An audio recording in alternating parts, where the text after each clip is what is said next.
حضرت عمر بن عبدالعزیز جو کہ اموی خاندان کے چشم و چراغ تھے، لیکن ان کا مزاج سب سے ہٹ کے تھا، انوکھا اور نرالا تھا۔ سلیمان نے ساری زندگی تخت و تاج کی بسر کرنے کے بعد سوچا کہ میں ان کو اپنا نائب بناؤں۔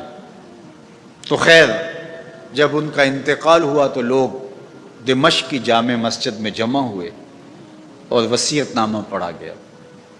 تو حضرت عمر بن عبدالعزیز کھڑے ہوئے، فرمایا لوگوں، نہ تو میری منشا تھی کہ مجھے خلیفہ بنایا جائے اور نہ مجھے اس بات کا علم تھا، یہ میری منشا اور آپ لوگوں کی مشاورت کے بغیر کیا گیا ہے، میں اس سے دستبردار ہوتا ہوں، آپ جس کو چاہیں اپنا خلیفہ مقرر کر لیں۔ تو لوگوں نے کہا آپ ہی ہمارے امیر ہیں، آپ ہی ہمارے خلیفہ ہیں۔ تو آپ نے فرمایا کہ جب تک اللہ کی اطاعت کرتا رہوں تب تک تمہارا خلیفہ رہوں گا۔ اور پھر آپ نے حکم نامہ جاری کیا کہ میری جتنی جائیداد ہے ساری بیت المال میں جمع کروائی جائے اور جتنے بھی اموی شہزادے تھے ان کی جائیدادیں جو انہوں نے لوگوں کے ضبط کی ہوئی تھی سب کو بھگ کے سرکار ضبط کرنے کا حکم نامہ جاری کیا۔ مسجد سے باہر نکلے تو آپ کے لیے شاہی سواری لائے گی، فرمایا میرا خچر کافی ہے میرے لیے۔ گھر پہنچے تو اپنی بیوی فاطمہ بنت عبد الملک سے کہا، جو بادشاہ کی بیٹی ہے، بادشاہ کی پوتی ہے اور 4 بادشاہوں کی بہن ہے، ناز و نعم میں پلی ہوئی ہے، کہا اگر میرے ساتھ تم رہنا چاہو تو تمہیں اپنے سارے زیورات، زر و جواہر، سارا مال بیت المال میں جمع کروانا ہوگا اور فقیرانہ زندگی بسر کرنا ہوگی۔ اب اس پاک باز خاتون نے کہا کہ میں اس کے لیے تیار ہوں، میں فقیری کی زندگی کو ترجیح دیتی ہوں۔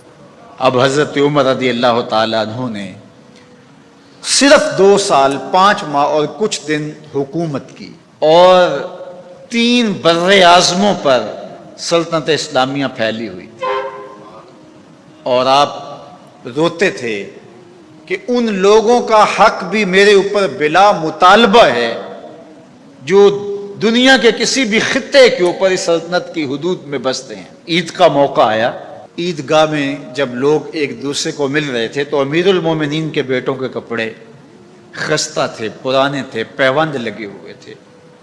تو آپ نے اپنے بیٹوں سے کہا کہ تمہیں شرم تو آ رہی ہوگی کہ امیر المومنین کے بیٹے ہو کے تمہیں ڈھنگ کا لباس بھی دستیاب نہیں ہے۔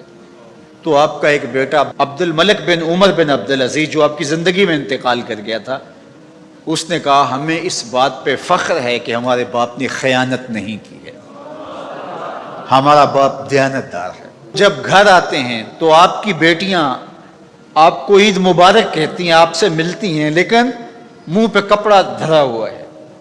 تو حضرت عمر رضی اللہ تعالیٰ عنہ عمر بن عبدالعزیز بولتے ہیں کہ بیٹی آپ نے چہرے کے اوپر کپڑا کیوں رکھا ہوا ہے؟ تو وہ کہتی ہیں ہم نے کچے پیاز سے آج کھانا کھایا ہے، تو اس لیے ہم نے کپڑا رکھا ہے کہ آپ اس کی سمیل محسوس نہ کریں۔ تو حضرت عمر بن عبدالعزیز رو پڑتے ہیں اور فرماتے ہیں کہ کس باپ کا جی نہیں چاہتا کہ میری اولاد آسودہ ہو، لیکن میں آخرت سے ڈرتا۔